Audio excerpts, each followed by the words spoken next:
Bodywork is my passion. But the bed has always bothered. I believe at some point in its past life, somebody picked it up with a forklift and totally tacoed the cabinets kind of over the service box. Because we're using it more, because I'm trying to make it nice but not too nice, I want to try to straighten some of that out, but I want to do it carefully. I want to use as little new metal as possible. I think with some creative cutting and some technique, we might be able to beat some of that back around. Now, I don't want it to be watertight, I don't even care. I would just like it to be more square so I could build a plate for the back and enclose that box. It would double our cargo space. I don't exactly know what happened to that one. It's got a big crease in it. This side, I think we could do some stuff too. Obviously, it's blown out here. I think someone came in with the tractor and picked it up at one time. This connection isn't one anymore. Walking by this thing is a tetanus nightmare. I think we can do better without too much work. I think if I can make a cut here low, and then I also want to cut these bars off, I think I'm going to keep them. But we need to relieve at least this end so I can slice this and separate this panel from the top. Then I'm going to probably do the same thing over here, although it's a little bit more separate already. Then I think if we push, pull, heat, beat, we can get this a little bit straighter. I'm gonna cut out all this angle structure too. We'll at least cut out the stuff on the top because that's gonna be tough to bend. It's gonna be pretty hard to make it worse. The only thing that would make it worse is cutting it all out and putting a new panel in, because then it wouldn't be rusty and it wouldn't match. We're gonna start by freeing up these posts, the old sprinkler pipe or whatever this is. I'm hoping I don't have to cut it here, but we might.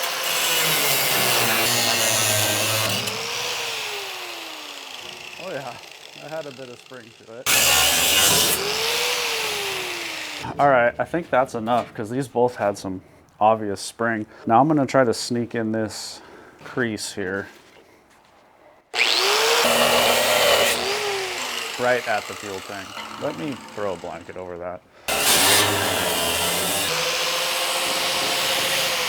Okay, so now we have that free and this free. So this is gonna suck, but I need to try to cut this piece out so I can actually bend the thing back to flat. Oh, bodywork is my passion. See, I got this pinch a lot of the way out of it. It's separated.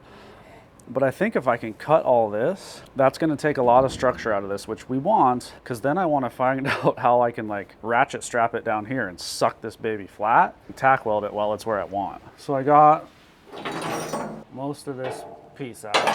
We obviously have this high spot in the middle that needs to come down, and then we got this spot that needs to get pushed in. Let me get a big hammer. I'm just gonna swing at this.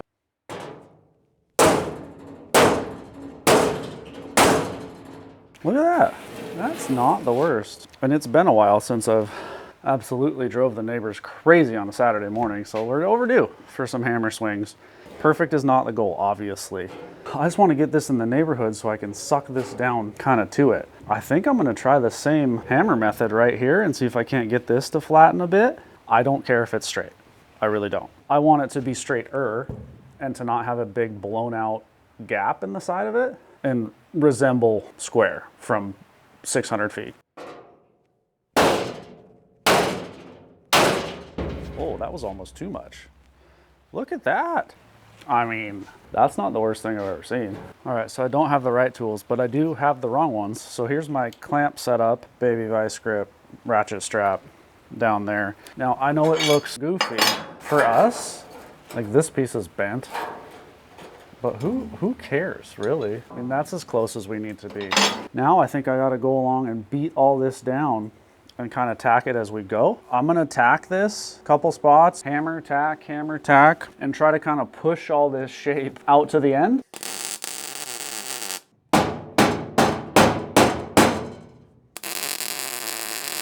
Okay, I'm gonna do that 10 million more times.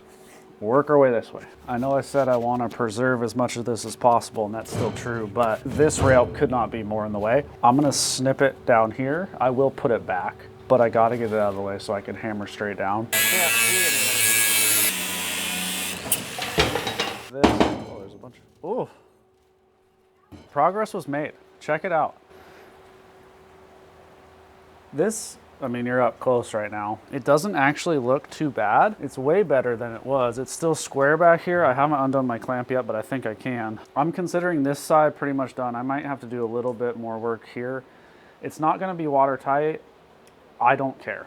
So I need to finish this, I need to put the rail back. But before I do that, I'm gonna address this side too. I'm hoping I can get this to set down a bit, and then maybe I could fold this up in and kind of stitch it together like I did this one. I'm kind of liking how it turns out. It's kind of like Frankenstein's monster, you know? Got some scars, patched back together a couple times. Totally fits the stink bug kind of persona. I got this side kind of beat back into shape. I wouldn't rub your face against it or nothing, but it's much less likely to cut you now.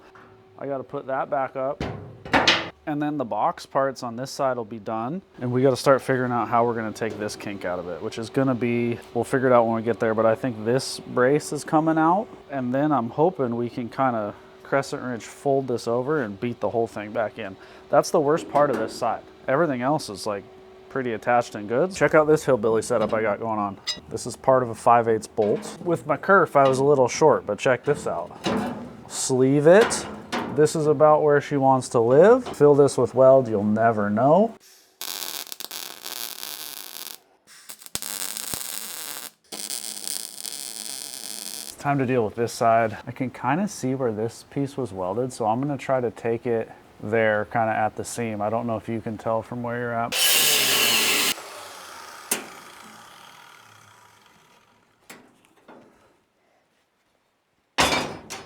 Now I'm gonna come and try to grab onto this and roll this around to straight first.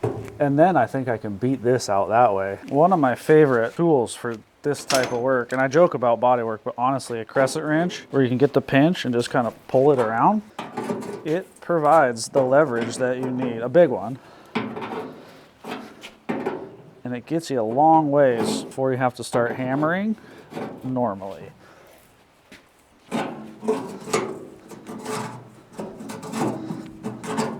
Look at us go here, see?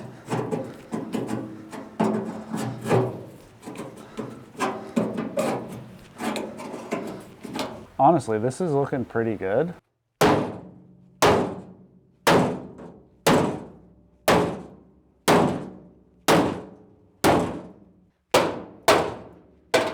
This is ripping, I think. That's okay.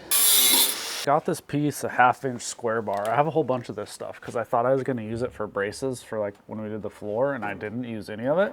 But I'm going to put it up in here and clamp it into place and then tack kind of part of it to it. And that's going to give me something to beat against and kind of stretch and squeeze and try to straighten this out. And it's also going to give us a face like this face. So when we go to build a cover, it'll kind of set against this, and that'll be our stop. I'm having a thought that I will share with you. I may want to try to weld this from the back, or we got to grind it kind of flat, because I want if we put a plate here, it needs to sit against the square corner. I think that's okay up where I did it, but I might switch and come this way, and it won't be that bad. We got top and bottom tacked. I think every time I take a squeeze, it should, yeah, gets it nice and tight. So I'm gonna get you guys out of the danger zone and stitch that together. Now it's time to kind of close the door, so to speak. I have these hinges from a different project, and I was wondering what it would be like to have it hinged up here and then be able to flip all the way up. You know what I'm saying? My plan is it would swing down, engage this, because there's one of those on either side, and I'll drop a pin in it.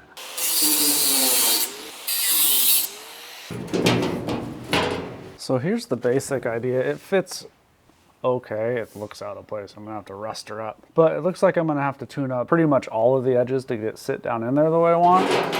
And then this hinge will be right here, and the whole thing will go up. All right, here's what I came up with. Finished product. I used like a leaf spring U-bolt for a handle. It also helps stiffen it a little bit. It swings all the way up and out of the way. For transport, I think I'm just gonna use a pin like this. I think it's gonna work good. All right, one side done. I need to make the other side. I sanded this down, and I'm gonna try to make this rust quickly. So I got a little bit of white vinegar, which I've heard works, and I'm just gonna rub it on here. And it's raining today, and I'm hoping with the humidity in the air and the acid of the vinegar, this starts to change color quickly. I got the passenger side knocked out. It went much faster, and hey, look at this.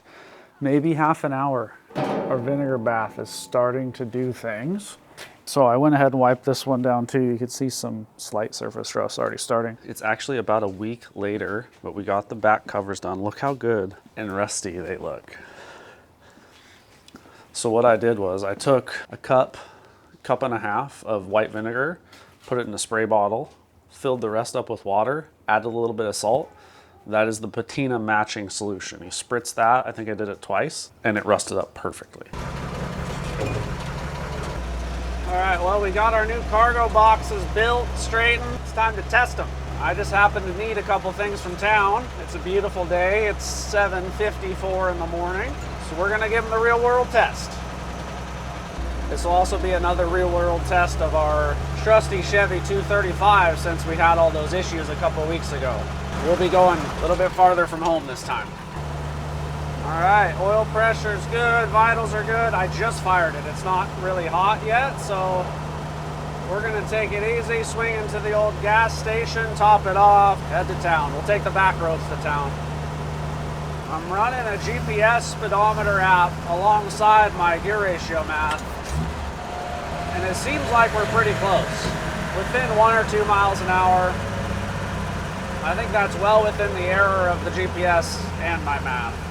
So far, everything seems pretty good. My gauge is showing quarter tank of fuel. I don't know how accurate that is. I am going to stop and top it off just because that would be a stupid reason to be stranded. Otherwise, all systems go. Just got some fuel. The lady in front of me spilled gas absolutely everywhere.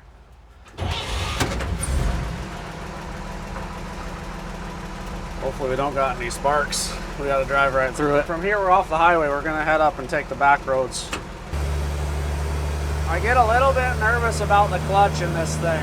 It's a very unknown condition. I've smelled it a couple times. I took the dust cover off once and blew it out. Didn't look new. Someday I think we'll probably have to put one in it. Something feels a little bit weird up front. I might put eyes on that. I don't know exactly what it is, but it feels a little bit weird.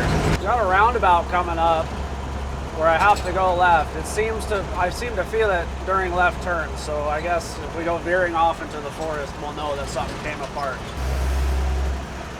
Here we go, big left. Oh. It's doing just fine. Maybe it's in my head. That's happened before, you know. Honestly, that was some low speed, like parking lot maneuverability, and it seemed okay. So maybe it's all in my head. I am gonna peek my head under there, have a look. We're at our first stop, Walmart. First stop, successful. We've got a new addition at home. Wait till you meet him. I'll show you him later.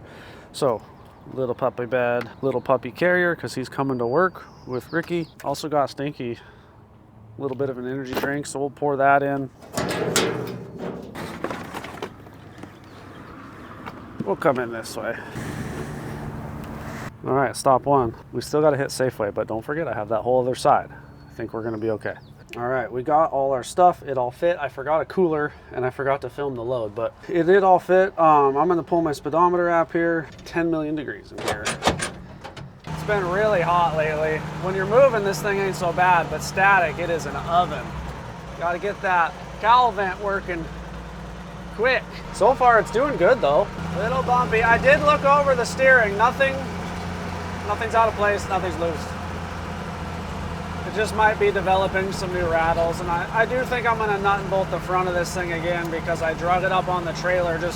I choked the axle, and that's what I used. So if those bushings and stuff weren't worn out before, they are now.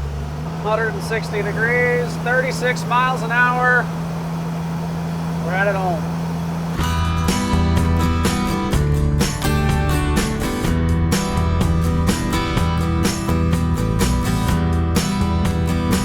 You'll notice there's no groceries in the cab. Everything fit in the boxes, which was kind of the goal, is to make this thing usable again. I think we succeeded. I really do. I mean, I've got spare tools, my camera gear, 4 bags of groceries, a pet carrier, I think that's it. Tow strap, you know, that's kind of toolage, but pretty self-contained now. Still need a couple there. I got my water bottle hanging off the gun rack here. What's good for this thing to chew on that Berryman for a while too. it'll help the plugs if we fouled them up a little bit, clean up the valves and stuff. I don't think it's a bad idea. It's also a super hot mixture. 1 can of that stuff is supposed to treat 21 gallons. Probably have like not even half that in the tank right now. This thing is a pretty good driver, honestly.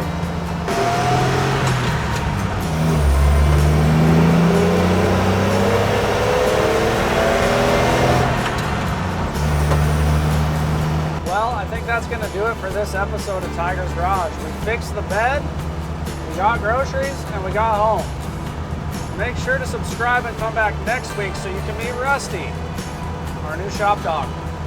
See y'all then.